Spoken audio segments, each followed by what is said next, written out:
Beijing's official figures suggest China's economy is growing at close to 7%, but very few people actually believe that. Richard Hunter is head of equities at London investment firm HARGREAVES LANSDOWN. Indeed, some of the companies who do business in China are tending to suggest that the growth rate may be nearer half of that sort of figure. That uncertainty is partly responsible for renewed concerns about the impact of slowing Chinese demand on the U.S. economy.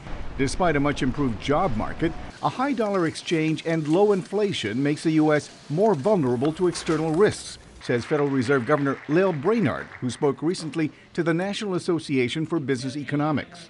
Given the downside risks, we would be wise to continue to carefully nurture the U.S. recovery, and we should be cautious in prematurely taking away the support that has been so critical to its vitality. Yes, October, it remains a possibility. The Fed has not ruled out a modest rate hike this year, but NABE President Lisa EMSBO-MATTINGLY says the U.S. Central Bank may have added to the uncertainty by going beyond its domestic goals of full employment and stable prices. They added sort of a third element, which was the international element. And I think that the markets had a lot of difficulty digesting that, and there's a concept of ambiguity that I think the Fed may have introduced into the market unintentionally. Some analysts say an October rate hike remains a long shot, leaving the door open for the Fed's next meeting in December.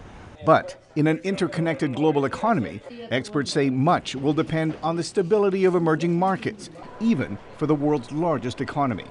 Millar Sega, VOA News, Washington.